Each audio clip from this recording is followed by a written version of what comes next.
Вибори. На що сподівається партія Саакашвілі? Хто йде по списках Руху нових сил? Яка буде роль Саакашвілі в українській політиці? Також поговоримо про напруження між Грузією та Росією. Які загрози зараз стоять перед грузинською владою та на що варто звернути увагу українцям? Дивіться у Prime Scripin о 21-й на телеканалі АТР.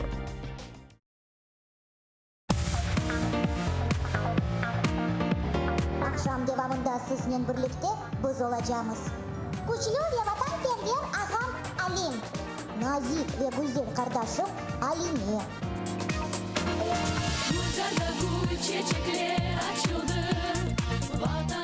Arzu, yesi oynamağa seviyorsun mu? Vay Arzu, oyunu kim sevmez? Pek sevim. Ama yıllar bana da hoş geliyor.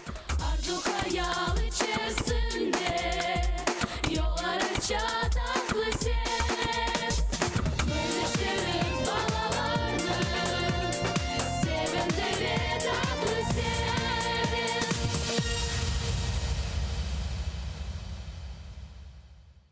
Сегодня я буду отвечать на идиотские комментарии, покажу секретные украинские лаборатории биологического оружия. А прямо сейчас уволю целую съемочную группу телеканала «Россия-1».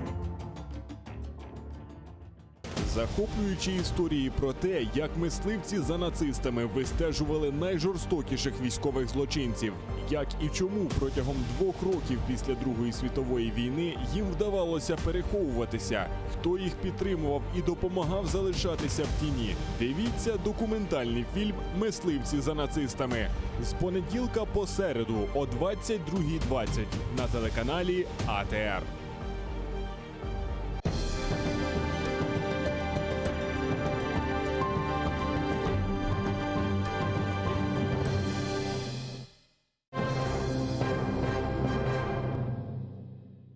Fethiye ilçesine kadar yangın devam etti ve şu anda Fethiye'nin gündüz vakti havadan müdahale ediyordu ama maalesef şu anda müdahale edemiyor hava karardığından dolayı. Gördüğünüz gibi alevler tamamen orman alanını kaplamış durumda. Abi şöyle önce bir bakarsan. Efendim abi orada.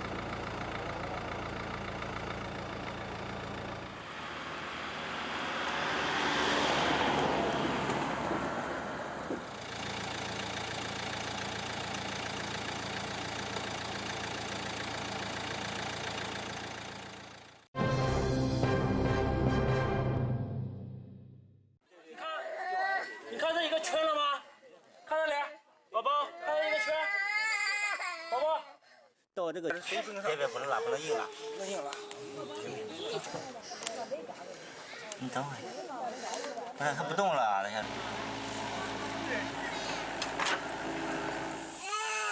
来，把手套在绳子上，好不好啊？一样都推动了，你看当裤衩是搞过。这样说，好，好，来。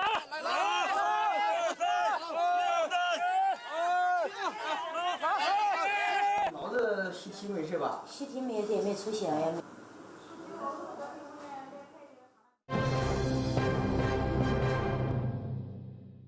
Для чого потрібні народні депутати, які залишають недоторканність?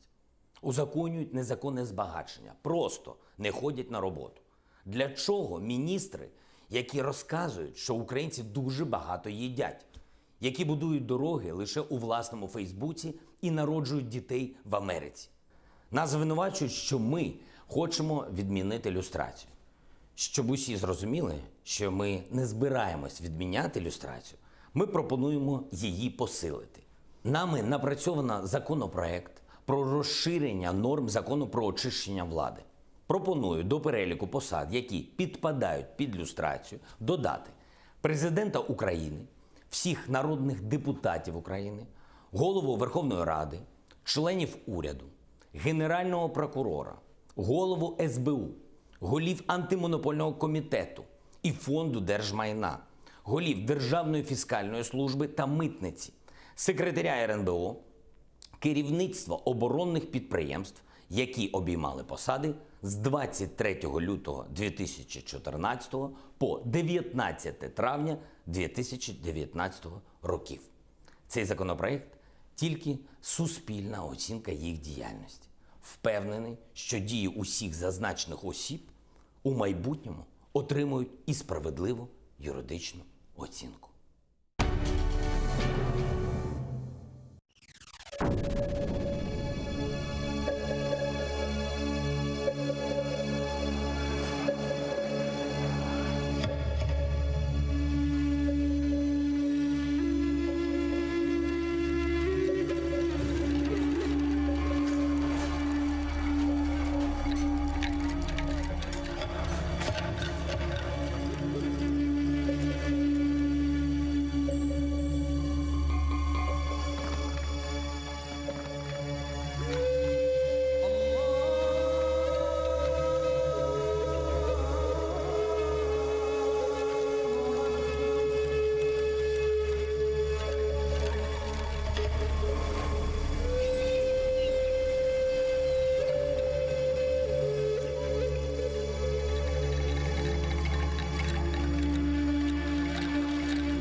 Enfes, Qırım Tatar qavesi.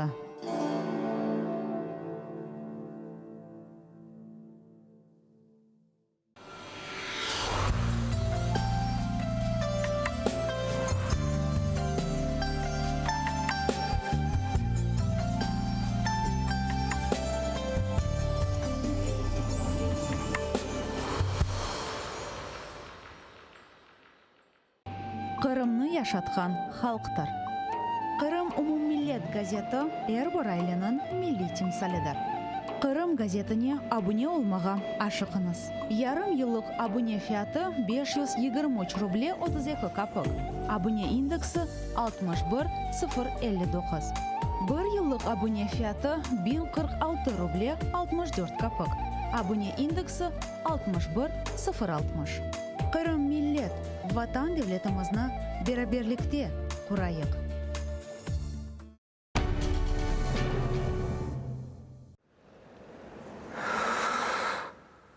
Ишітесіңізме? Мен ақта ұмыттыңызмы?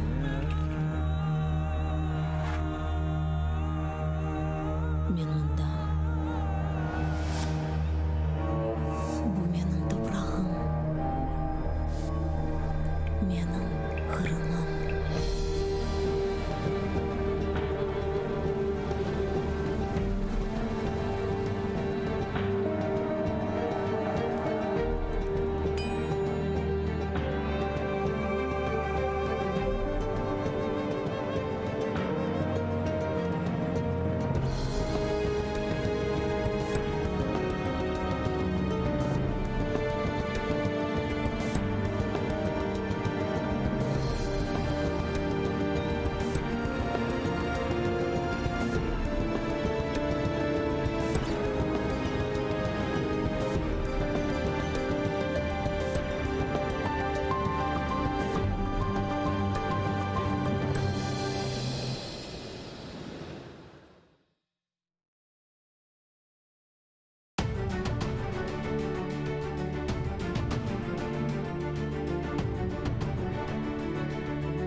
Добрий вечір. 21 за Києвом. Це значить, що в ефірі Prime Скрипін на телеканалі АТР. Ми тут зустрічаємося з вами щочетверга. Цей ефір можна дивитися на YouTube-каналі АТР, на Facebook-сторінці АТР, так само на YouTube-каналах Скрипін.ua та Ukrainian Media Network. Добрий вам усім вечір. Я сподіваюся, ефір буде для вас надзвичайно цікавий, тому що у нас в студії Михайло Саакашвілі, лідер партії Рух нових сил. Добрий вечір. Добрий вечір вам. Або Гамарджоба, як там правильно сказати. Та будь-якою мовою спілкуватися. Ну і прекрасно. Значить, Viber у нас той самий лишається, плюс 370 73 419 41 58 та skype atr.tv. Для того, щоб ви ставили питання або висловлювали свою позицію, точку зору і так далі. Давайте ми почнемо, пане Саакашвілі, з найсвіжіших рейтингів. Ну, от вони ж є. Ви повернулися в Україну через певні обставини. Вам новообраний президент Зеленський повернув громадянство. Це інша історія. Тут багато в мене таких персональних, можливо, паралелей стосовно того, як вас зустрічали на Краковці, як позбавляли громадянства. Але це не буде найважливішим протягом цілої програми, тому що це спогади про минуле. Ми будемо говорити здебільшого про ці вибори. І от якщо подивимося на рейтинги, то у нас група рейтингу зробила опитування свіженьке от сьогоднішнього дня. «Слуга народу» 47%, «Опозиційна платформа «За життя» 11,6%, «Європейська солідарність» 8,2%, «Голос» 6,6%, «Батьківщина» 6,4% і у «Руху нових сил» 0,6%, а в партії, скажімо, партії Шарія 1,2%. З такими рейтингами хіба можна йти на вибори для того, щоб говорити, ми будемо перемагати і так далі? Ну, во-первых, то, что мы идем на выборы, большинство граждан Украины до вчерашнего, сегодняшнего дня не знало. Почему? Потому что до вчерашнего, сегодняшнего дня они знали меня, что я существую, они знали, что я вернулся в страну, большинство из них знало. Но они не знали, что существует такая партия, потому что у нас не было никакой рекламы. У нас была банк заблокировал все наши счета. Кроме того, что нас не было регистрировать там несколько недель, реально со вчерашнего дня мы начали обклеивать билборды, со вчерашнего дня мы начали идти на радиорекламу, и с сегодняшнего дня, может быть, пойти телереклама. То есть все остальные, они давно уже присутствуют в эфире. Поэтому сейчас у нас цель, сложная миссия, увязать мое имя с существованием партии под моим именем со следующим 10 дней. Я думаю, что если мы хорошо поработаем, у нас это получится. Украинцы очень быстро будут передавать информацию. Что касается Шария, 1,2, я думаю, что... Ні, я як приклад, можна, хочете, я порівняю з іншою партією? Нет, я думаю, что Шария гораздо, чтобы мы себя не утешали, у них может быть гораздо больше, чем 1,2, потому что я сейчас езжу по регионам, это такая подпольная какая-то, чисто рейтинговая организация, то вы должны понять, что ватные элементы, они очень активизировались, они реально существуют, их много, они реактивны. Ватные элементы, вы сказали, правильно я почему? Есть люди, которые ватные, костяк этой партии, есть люди, которые просто хотят чего-то протестного, это нормально. Опозиційна платформа «За життя» вона присутня, і це, якщо говорити про ватні елементи, вибачте за оціночне судження, на яке я не знаю, чи маю право, чи ні. Принаймні, це точно не політична агітація, то найбільший ватний елемент, який присутній з рейтингом 11,6. Це за даними групи рейтинг. Тому що, якщо брати КМІС, опитування, там значно більша цифра, там 14%, якщо я не помиляюся. Але це найсвіжіший рейтинг з 6 по 10 липня. От сьогоднішнього, там, вчорашнього дня. Да, мы должны понимать, что и, кстати, у услуги не все так просто, потому что я бы хотел, чтобы они были успешны, но я, честно говоря, 47% не верю тоже, потому что... Почему? Потому что я это по себе знаю. Когда-то в 2015 году у меня было там почти 60% рейтинга, а потом через 4 месяца у меня было там, по-моему, 7%, при всем том, что я владельца не сел и вроде ничего не испортил. То есть люди быстро умеют превозносить, и люди быстро умеют ронять, особенно в Украине. Слухайте, у мене просте питання елементарне. Чому Україна, чому не Грузія? Потому что я два срока своего президентства в Грузии закончил, потому что я почти, больше 13 лет своих прожил в Украине. Я очень много энергии вложил в Украину. Я был одним из организаторов первого Майдана. Я вообще дал им идею Майдана, если честно, один из немногих, который сказал, що... Я якраз пам'ятаю вас під час першого Майдану в студії 5 каналу, з вами пише інтерв'ю, або, я не пам'ятаю, чи це наживо було, чи запис. Андрій Шевченко, нині посол в Канаді, між іншим, від України. І особливу якусь роль я вашу, чесно кажучи, під час Майдану 2004-го я не пригадую, не это не пам'ятаю. 2004 начался, это А началось с в какого? 2003, когда я приехал, будучи лидером революции Рос, я еще не Да, был президентом. да. И у нас была серия больших встреч с группой, с лидерами нашей Украины, все были. В том числе, ну, все теперешние відомі лідери, тогдашні, ще вже забиті. Я пригадую, що КМАРА правильно називалася організація? Вона... Не КМАРА, нет. Ні, вони навчали якраз... КМАРА, нет, это отдельная группа. Группа была не то, что мои друзья, они сейчас в моей партии, но они маленькие были. Но я был Ні, вони лидер. навчали акціям протесту, тому що для України тоді був приклад, власне, революція Троянд, яка відбулася в Грузії. Вони приїхали навчати активістів, якщо я не помиляюся, з пори. Когда это было, мы со всеми сели. Ну, я Ющенко знал несколько лет до того, Юлю.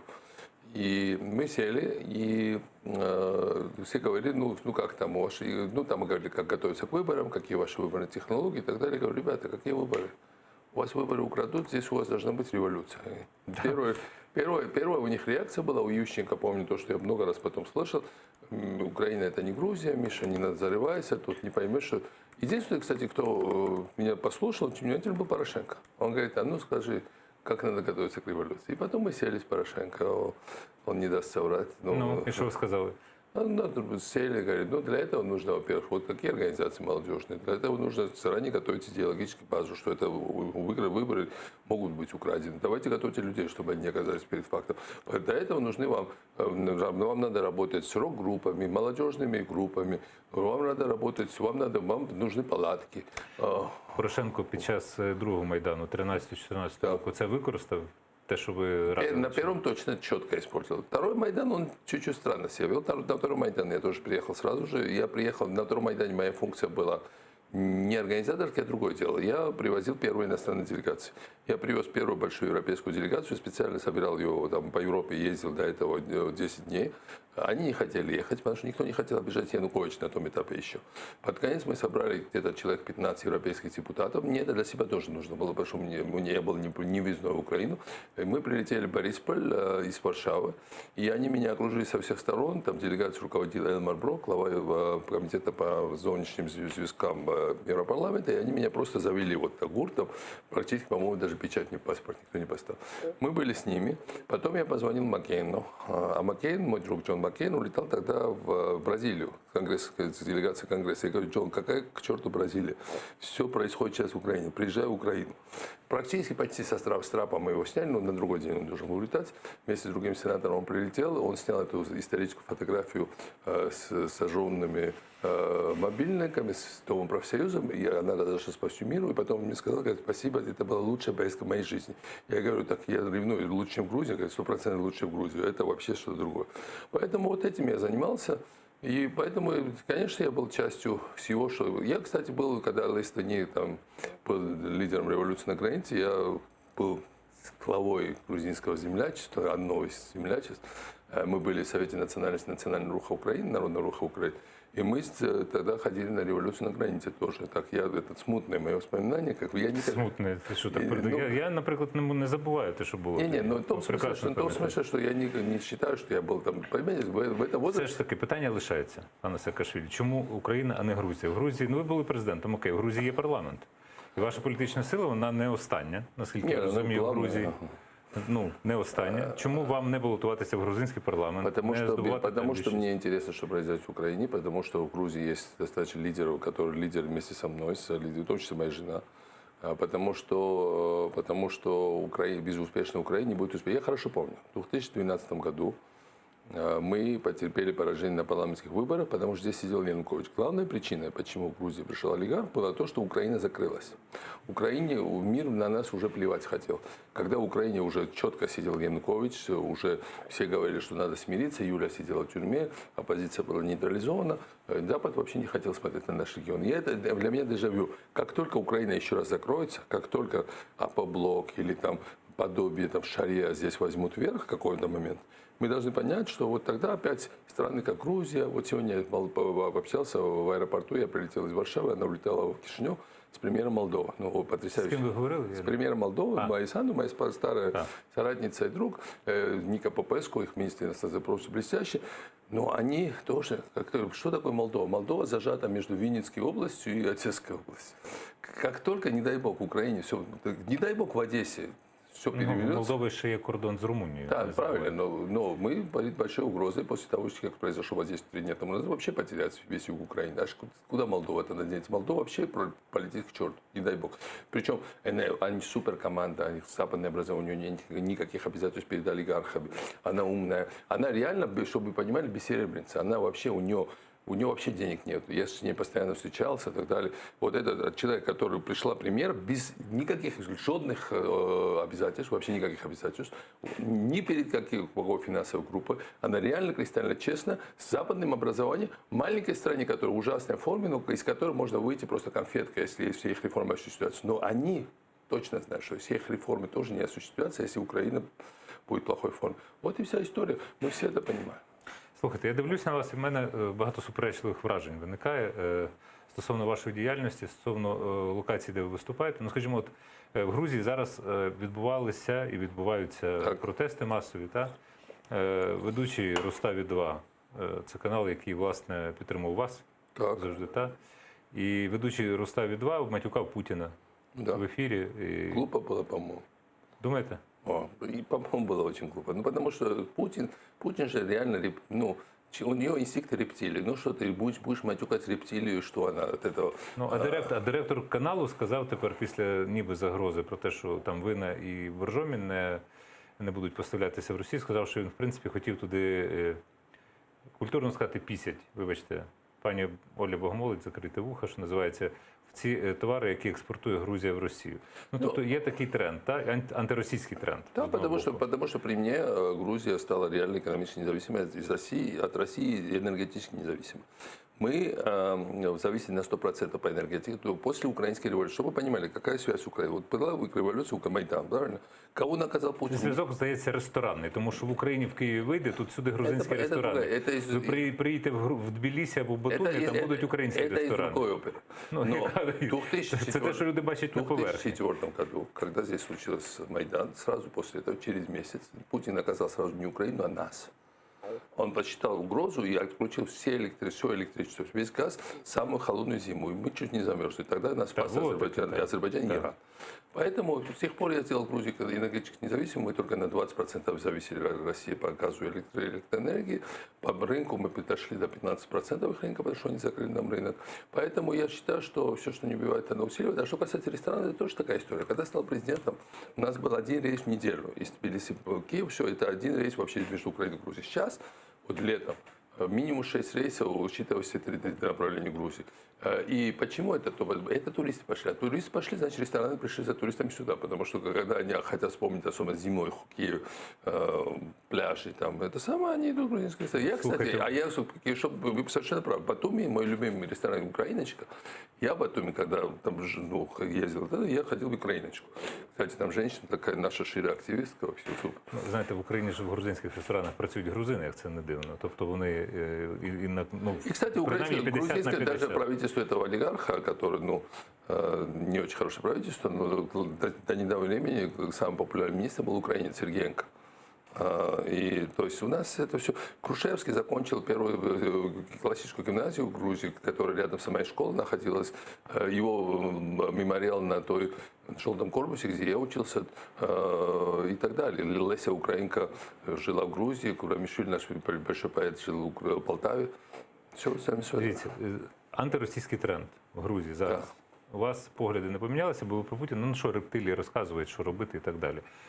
Чи не помінялося? Тому що ви говорите, якщо повернеться ОПОБЛОК за життя, у нас таких політичних сил є просто ОПОБЛОК, який не проходить за даними соціології в Раду.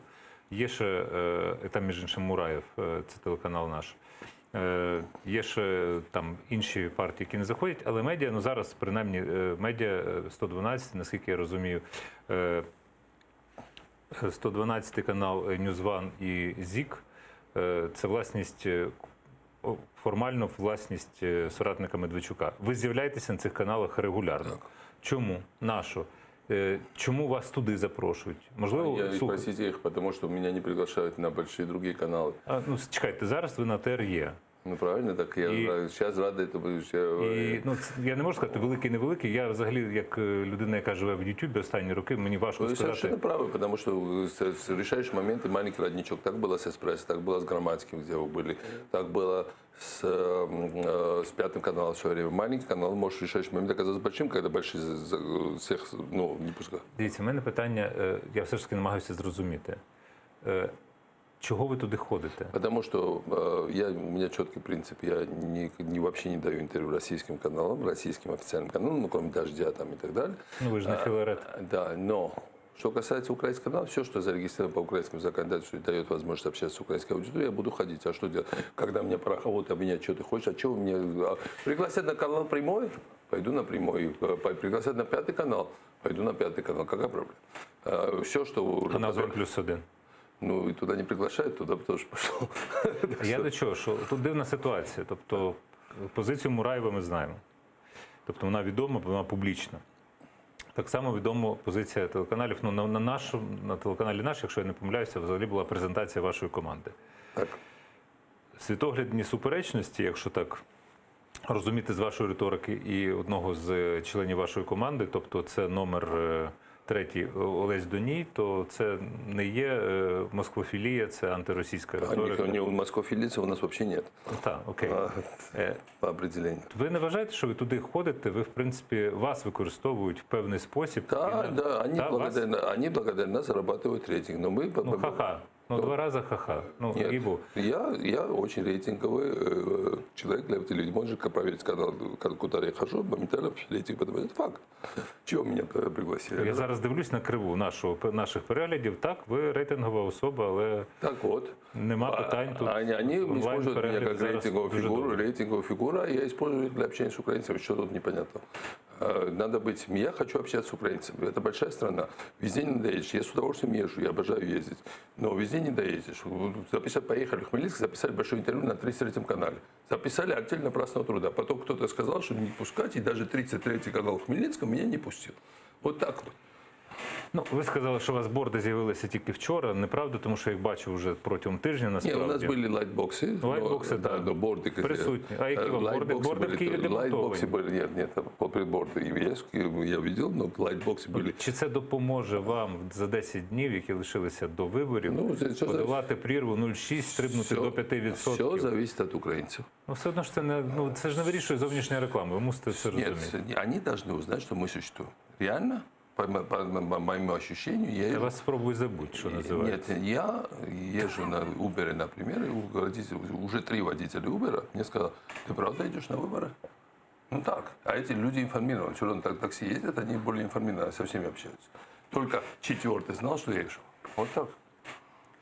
Ну, дивіться, там є все ж таки, якщо про 1+1 є цікава історія, чому ви там не запрошують, не знаю, не з'являєтеся, це питання, напевно, до редакторів, але все ж таки от була ця історія ваших непростих взаємин, що називається, з Аваковим, та? Ну, пам'ятаєте, та? Оце от БПППППППП. Все помнят. Десятки миллионов просмотров. Это хит был такой, что даже у лучшего клипа «Как я нельзя» столько просмотров нет, как у этой глупости. Це зараз був маленький такий камінець, як Джомолунгма в город Вакарчука? Ні, Вакарчука я капець обожаю. Просто я... А що ж ви так одразу з Океаном Ельзи? Могли б порівняти, не знаю, там, Брітні Спірс? Нет, почему Бритни Спирс? Есть сейчас этот, например, Монатик, который еще больше пишет просмотров, чем Вакарчук. Удивительно, я люблю Вакарчука. Слухаєте українську музику багато? Конечно, я Мені просто стало цікаво, Монатика згадали. До Монатика я был на концерте на Республиканском. Ну, это круто, реально заводное. А я вам скажу, это очень похоже на феномен Зеленского. Он как все. Зеленский, вот парень, как мы. Вот Монатик, Вакарчук, он очень элитный, он гениальный. А Монатик, и у меня вообще нет слуха, мне кажется, когда я смотрю на Монатика, я могу запеть, и тоже там люди будут меня тоже. Он дает ощущение, что парень, как мы, стал супер популярным. Это сейчас новый тренд в мире. Вот и вся история. Ну, а ставлення до Зеленського вже попутне. Якщо ви згадали про Зеленського, вважаєте, що як хлопець, як всі, то От він переміг і вам повернув громадянство. Ця історія. Во-первых, я за это благодарен. Я очень не люблю людей, которые не благодарны в жизни. Очень благодарен. Он мог и этого не сделать. И много людей, которые против этого были. И в том числе в его окружении. Это нормально. Хто був проти? Ну, мне говорят, что кто-то был против. Вам кажуть, хто? От Я їх можете фамілія. повторити те, що вам сказали? Я их фамилии, имена не знаю, но мне говорят, что много людей вокруг. Правда, я их не знаю, потому что я только с Богданом общался, он, наверное, не был против, потому что он был очень хороший расплод. Но мне говорят, что какие-то были против. Я их не знаю, кроме там, я слышал, Шафира, больше никаких фамилий, ну, еще Давида. Шефіри були проти? Це... Нет, я не думаю. Давид Сахуалиди, Давид Арахам я еще знаю, потому что земля в Грузии. Но в целом я их группу мало знаю. Но там тоже какие-то внутренние споры были, да, были. Ну, что, он все равно, я общественное мнение, часто общественное мнение против, а он все сделал. То есть он реально, кстати, он это обещал торжественно после первого тура, но я, знаете, так привык, что президенты вообще люди здесь что-то обещают и никогда не выполняют, что это было приємно несправедливостью, це було для мене, коли я це, він від мене подзвонив, ну, з 7 ранку, я ще не прокинувся. І казав, все, я повертаю громадянство сьогодні, готовся, на другу. На другу день. І ровно 2 часа вийшов указ. Так что вот так, как президент Украины обещает выполнять, где это такое выдано. Такой истории не было. А вивозили вас, вам на голову мішок вдягли, так? Ну, так? Чи не так? Нет, ну не мешал, все подряд. Меня били, меня душили, 6 человек сидело на меня, я 3 раза терял сознание. Они какой-то кепку, какой-то берет надели, ну, полупрозрачный, еще глаза светили фонарями двумя почему-то. И на вертолете кружили над Киевом, там час-полтора где-то. Я знал, что над Киевом, потому что я ориентируюсь просто раз. Нічого собі GPS у вас влаштований. Ви орієнтуєтеся, ви Не, зав'язаними очима, але я знал, знаєте, что меня над могут Києвом. похитить. У меня была вот эта специальная GPS, как раз в куртке у меня была. Куртка была. И когда они зашли, меня это самое, именно на 2-м этаже был, вместе с Федором, с Кайда, мы обсуждали наш фильм, который мы только закончили, Украине, как удалось. И я сразу выскочил во двор, и я оставил эту куртку. Но они, видимо, знают, что у меня будет GPS, потому что они шмонали меня по одежде везде. Они искали что-то. И все равно бы ее нашли. Но да, чтобы они все время думали, что меня сейчас толпа придет и освободит. Поэтому меня держали воздух. Ну, это была личная охранника Порошенко и, как я слышал, личная охранника Кононенко. Дивіться, я запитую, тут можемо нагадати, як це було з Аваковим, та? Ну, цей епізод. Відео ж є, що називається «Рукописи не горять», а відео свідоцтво так само. Господин президент, я вас не боюсь, что значит мягко выступить? Да, бандит Мартыненко ваш друг. Вы говорите как в таких случаях? Нет, бандит. Вы так говорите? Что значит? Дайте мне сказать. Так со мной еще никто не разговаривал. Я с вами буду так разговаривать. А мне наплевать, как вы будете со мной разговаривать. Вы будете свободно наплевать вам тогда. Арсен Ильич, я призываю вас к вежливости. В отличие от вас, у меня миллиардов нет нигде. Я не для вас выступаю. Нет. Я не согласен, что какой-то проворовавшийся министр, которого вся страна знает, которого вся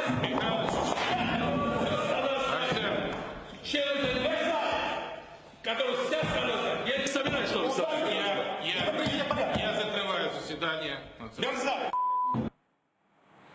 Таке от було. Які у вас зараз взаємини, тому що Никаких. немає? С тех пор я Тому що в не... Зеленського там склалося, здається, все з Аваковим під час виборів. Мне І кажется, Аваков досі на своїй посаді. Зеленський не вимагає відставки міністра внутрішніх справ. хочу сказать, что то, что Аваков, при всем моем отношении к нему и к его системе, особенно к его системе, потому что это важнее, которая, я думаю, что насквозь прогнила, просто полностью развалилась. То, что он не перешел открыто на сторону Порошенко, это классно. Это было положительно. Надо. И президент Зеленский это отмечал. Я не знаю, до конца ли он понимает, настолько эта система прогнила, настолько там все ужасно. И я думаю, что понимает, потому что на самом деле история с этим 11-летним мальчиком Кириллом, которого они убили пьяные полицейские, ну, такое может произойти, но потом, как вся система прикрывала, то, что... Це були не переатестовані. Да, то, что... Один даишник, а інший не переатестовані. Да, ну, они везде, они берут массово сейчас, не все берут патрули, правда, но многие уже берут взятки.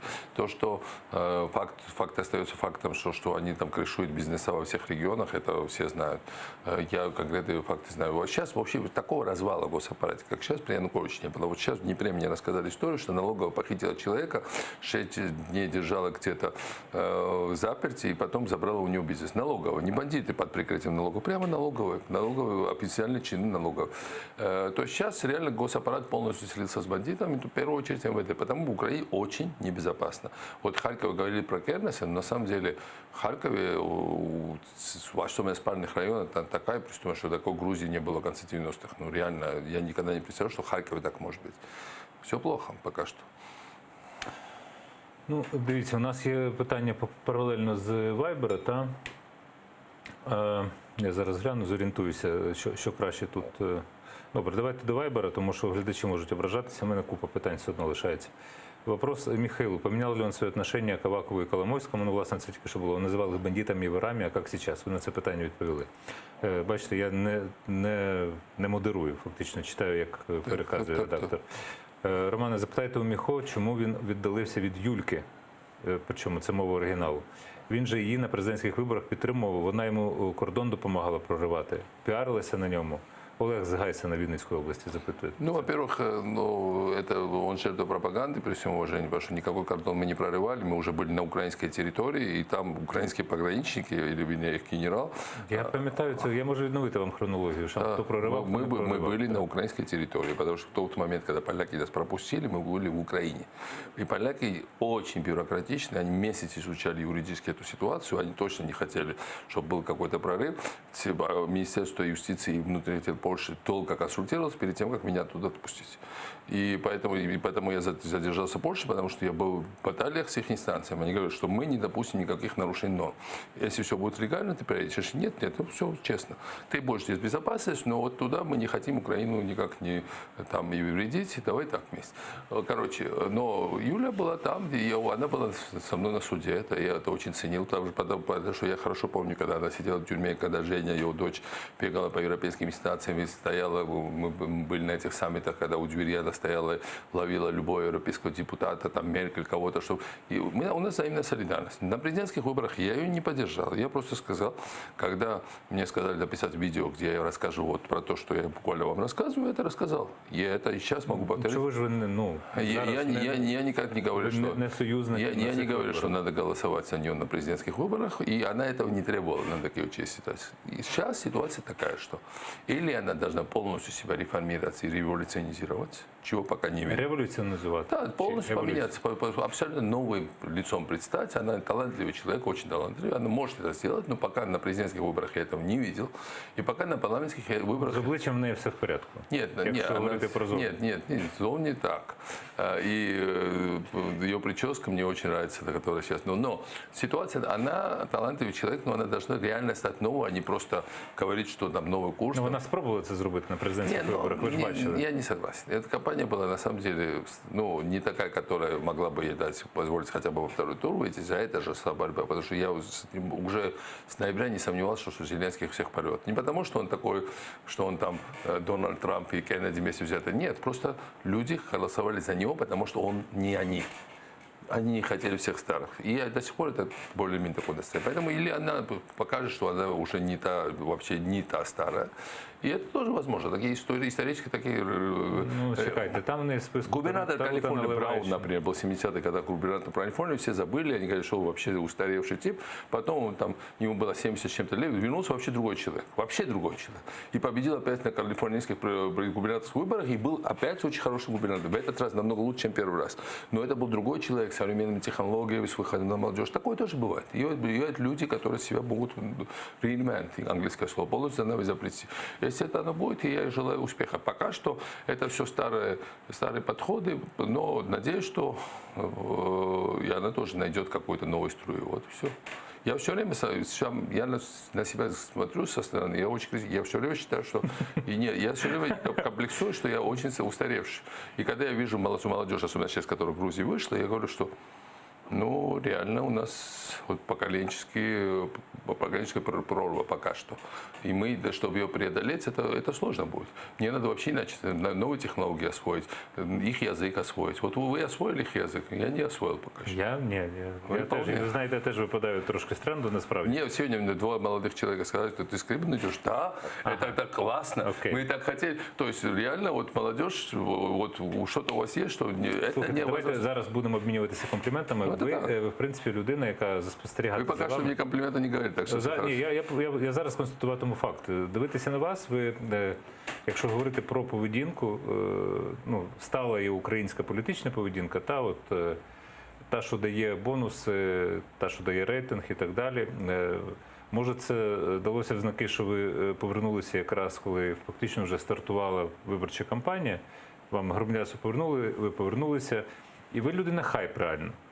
Тому що ви завжди десь з'являєтеся, ви якісь полум'яні промови промовляєте, всі у вас бариги, значить. Нет, не все бариги. У вас, ну, як? Ну, извините, Гройсман у вас не барига, а підбарижник, наприклад, якщо вас что цитувати делать, если весь напряму. политический класс в Украине прогнил? Что мы не знаем, что это так? А что я буду говорить, что это ну что, ну факт? Ну, дивіться, от ваша Україна цитата стала стосовно Гройсмана, так? Подбарыжник. Я не отказываюсь.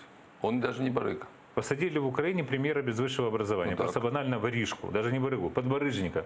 Потому что барыга был у него начальник, и он будет рассказывать вдоль этих дорог, я знаю, как строить. Он над вами издевается, не дай бог, вы еще в парламент Вчера мы заведете. ездили, и мы ехали, часть проехали дороги Николаев-Днепр. Мгм. Там и нема. Да, а зато есть билборды Гройсмана.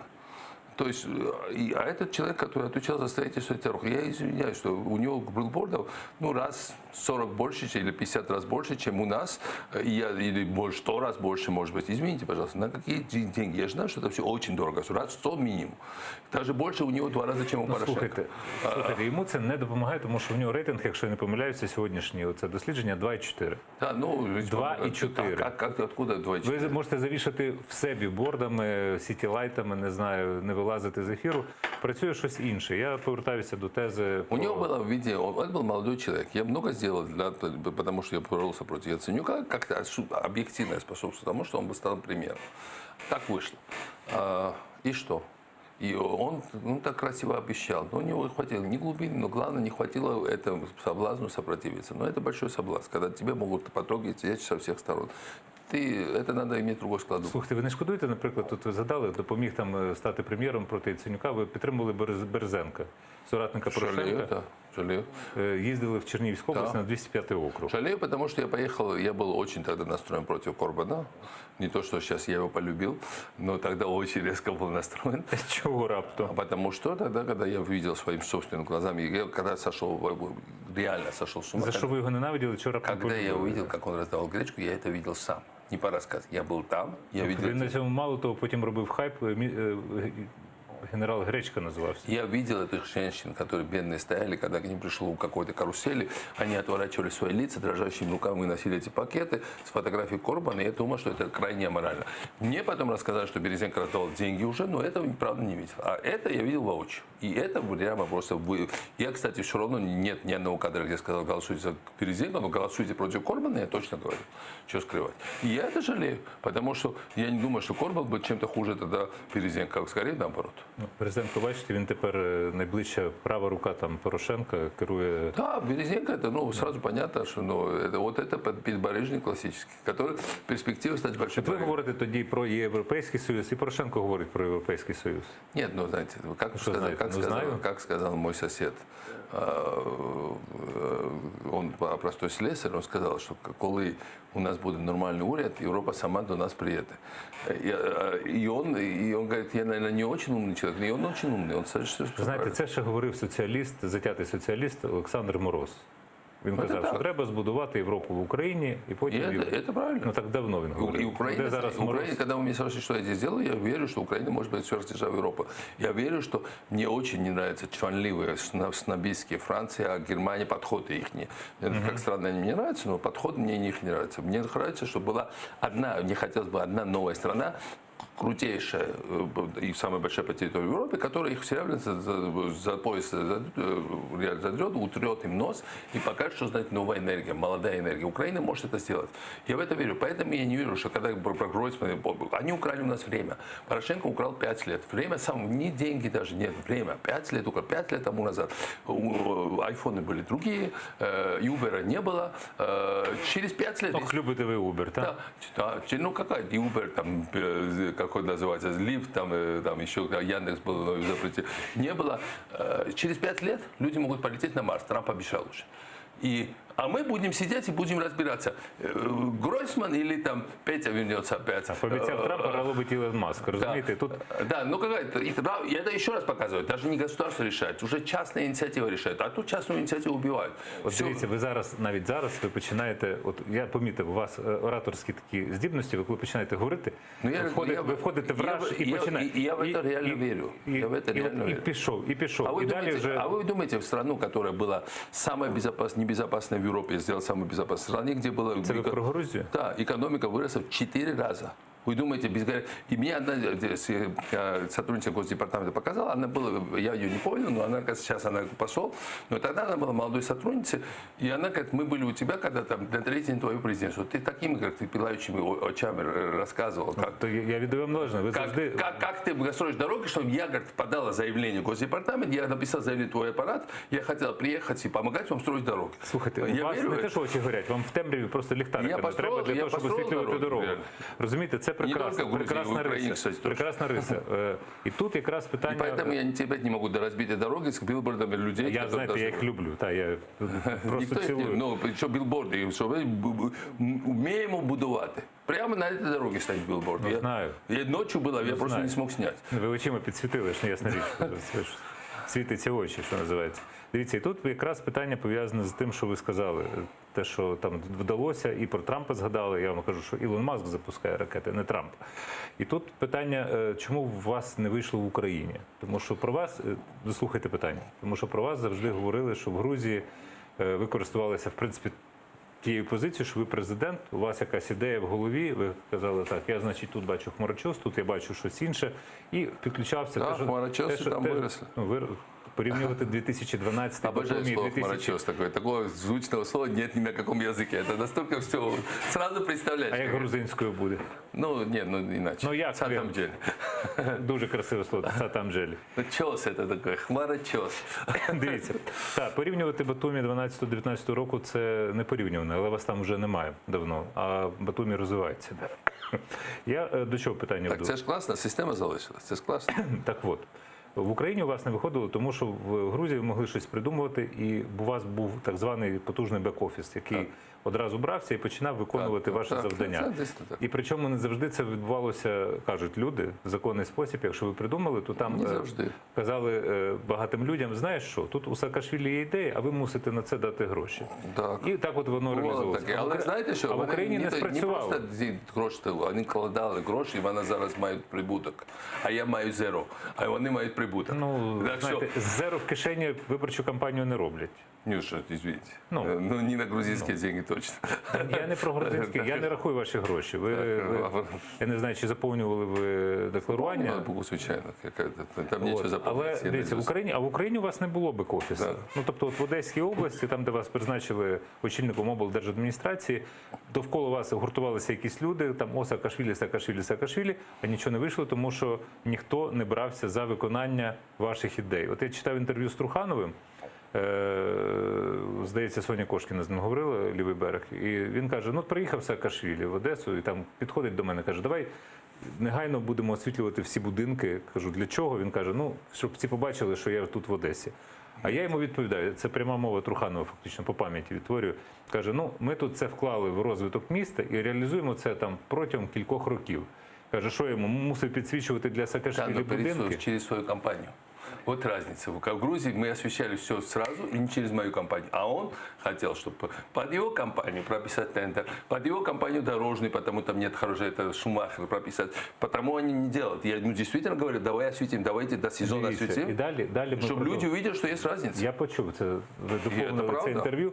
Дивіться, далі я продовжу. Що, в принципі, тут дивитися на те, що відбувається в Україні, ну от ваші з Грузії були делеговані Хатія та Ека, які і поліція вона в тому стані, і ви можете критикувати Авакова зараз говорити. Полиция не в том же состоянии. Полиция реально они поменяли серьезно.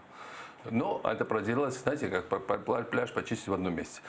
Не очистив все остальное, они ровно поменяли там, где заканчивались их полномочия масштаба. Как только вышли за это, там надо было менять СБУ, прокуратуру, следственное отделение, МРЭО, поскольку ничего не поменялось почти. Ну, меняют, а все равно их задушили. А что касается, я просто коротко скажу в Одессе. Одессе завтра, послезавтра я слышу, что туда едет президент Зеленский. Так вот, я очень надеюсь, что он не просто там так есть. Я очень хочу, чтобы он был успешным. Он наехал на этого бориспольского какого-то сравнительно мелкого... Ви самі згадали про цей епізод, окей. Мелкого бандита, но там его ждет большой бандит, реально большой бандит Трухан. А вам подобається лексика, з якою там Зеленський звертався до секретаря Бориспільської міськради? Ну, это спорно. Спорно, конечно, но с другой стороны, я сам грешу этим, поэтому я не могу президента в этом обвинять. Ясно. Но я думаю, что тут нужен системный подход. Не в лексике дело, системный подход. А там чекает Труханов, системный подход, что Труханов намного больше вреда причинил, чем какой-то секретарь Бориспольского. Но Труханов это гораздо более укоренившийся. А кого ж тоді завтра Зеленський буде представляти як очільника Я думаю, что обласної адміністрації? не представлять должен, а должен снимать Труханова. Я надеюсь, что он Так, а кого він представляє на очільника облдержадміністрації, ви знаєте? Я не знаю этого человека. Я знаю, что он по образованию слесарь, я этого человека не знаю.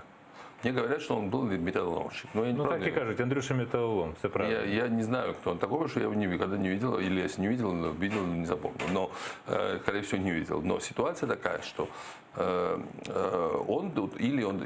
Я, кстати, вчера объявил, что у нас в четверг будет там большой митинг в Одессе. Я хочу сказать, что одесситов соберем. Покажем, что Одесса не то, что мафия, не просто вот эти.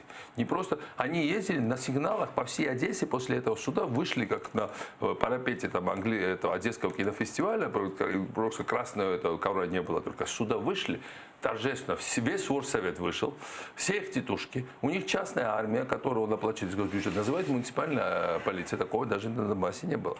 Реально там сепаратистская инфраструктура, даже не сепаратистская, это инфраструктура против законности вообще. Даже это, я не могу сказать, что она чисто антиукраинская, конечно, она антиукраинская, но она против законности. И они против граждан. Они вытащили оттуда и сигналили целый вечер, целую почти до ночи ездили, и сигналили, все одессы сообщали, что мы вас поимели.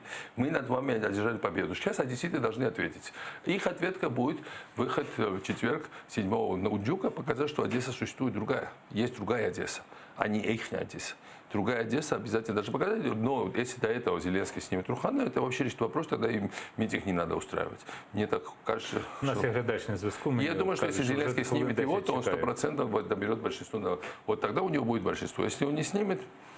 А як президент, що знімає міського голову? Сейчас при его авторитете запросто. И Порошенко мог снять. Запросто.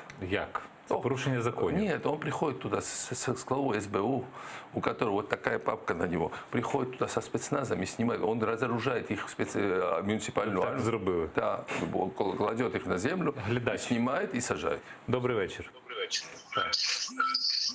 Говоріть же. Алло. Тільки виключіть ефір. Ну вам. Я слушаю, я же на связи. Ви зараз в ефірі. Это Роман говорит, да? Ви зараз в ефірі. Виключіть, будь ласка, ефір. Алло. Да, это кто, Роман? Так. Нет, это Вася. Ну, ви в ефірі, я вам ще раз повторю. Ага, добрый вечер, студия. Я хотел Михаилу задать вопрос.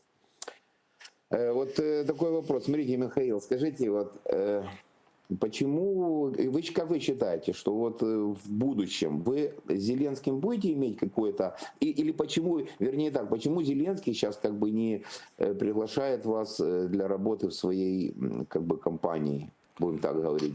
Какая все-таки вот причина? Вот вы для себя можете дать ответ? Все-таки есть же какое-то все-таки какое-то объяснение этому? Потому что Да, пожалуйста.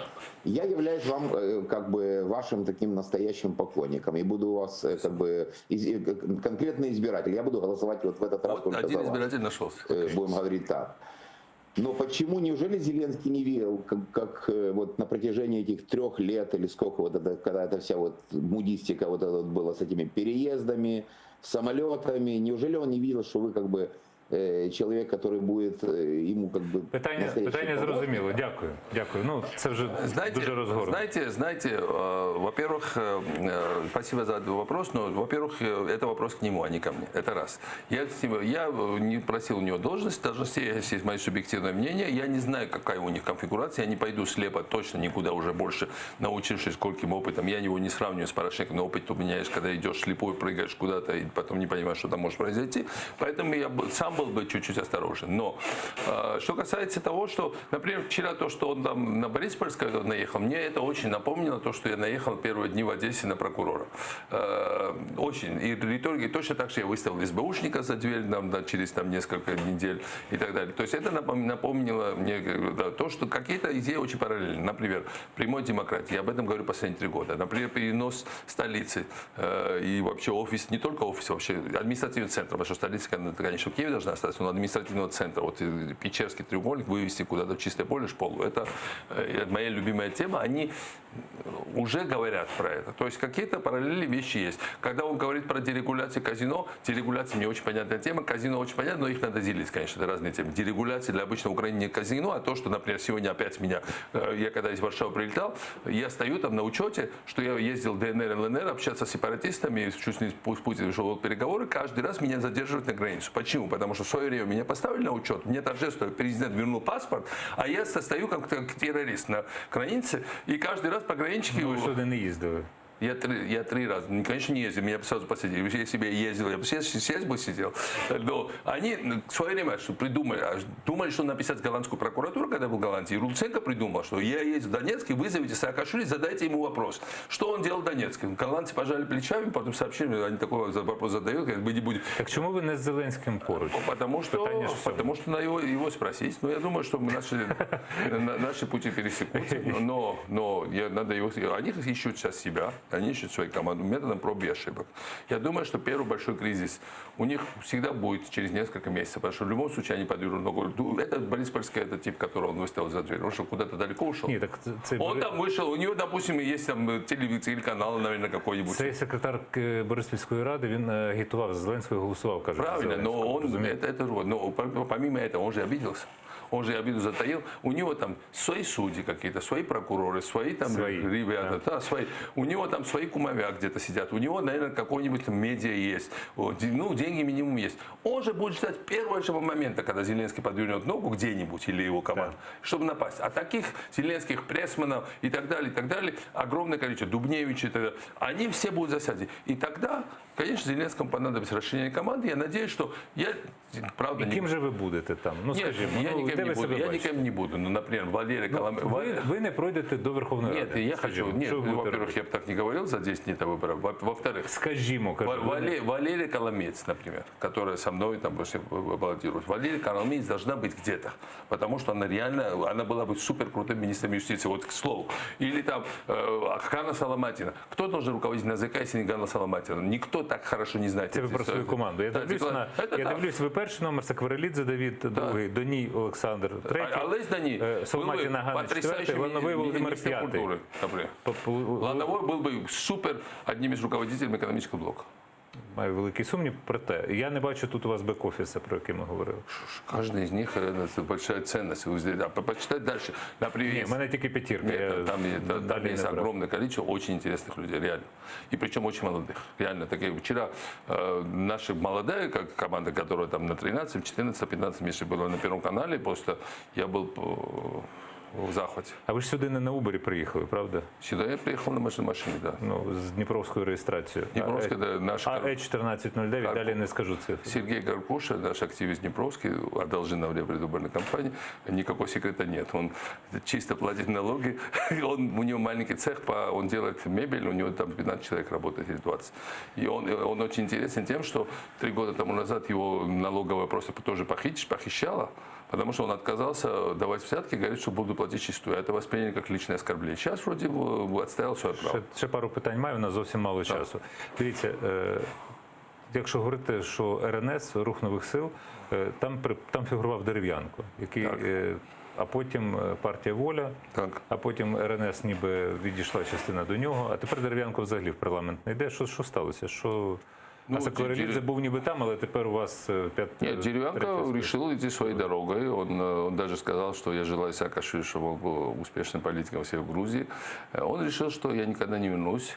Ну, может, человек решит так, как правильно, и что у него свой путь. Он очень подходил к этому технологически. Вот проблема с бизнесменом в политике – это так. Он же бизнесмен. Проблема с ними так, что они все видят в цифрах, я вкладываю сколько денег, потом я буду там получать это. А я так не смотрю на политику. И мне это вообще бизнес вообще непонятно. Я думаю, что политика гораздо более иррациональная сфера. Бизнес очень рациональный. Я был бы очень плохим бизнесменом. Но вот вы правильно, когда я завожусь, я становлюсь иррациональным, но это, без этого ничего не Вас просто зупинити неможливо, але ви навіть не пригадуєте про те, що ви пообіцяли або захотіли зробити. Вы видели Деревянка в жизни? Не раз. Он очень Не раз. хладнокровный человек. У нього немає харизми, я вам скажу по Нет, секрету. у него есть свои достоинства, но он хладнокровный. Он никогда не выходит из себя. Он всегда сдержан. Но это не работает в политике. А что касается, что мы сделали, не сделали, ну, я все равно горжусь, что в Одессе построили мы дорогу. Ще раз скажу, що не ви будували дорогу, інші люди будували. Не было бы этой дороги, если бы я там шантаж не устраивал, не сидел в палатках, не ночевал. Ну ви там не так довго сиділи. В наметах вас потім приходили, а вас там немає. Хватило недели. Что Порошенко мне звонит 3 раза на день, говорит, выходи оттуда, подлец, потому что CNN мне звонит и записывает интервью со мной из палаты. Що це була за історія Саакашвілі-Кличко і в результаті нічого? Я когда приехал, первый же день, меня пригласил на ужин Виталий Кличко, который я очень давно знаю, там, с 2000-х, и я к нему как очень хорошо, чисто лично всегда относился, и он сказал, что я знаю, что у тебя проблема регистрации, реально есть, но мы не могли мажоритарно во многих областях зарегистрировать, потому что у нас нет регистрации.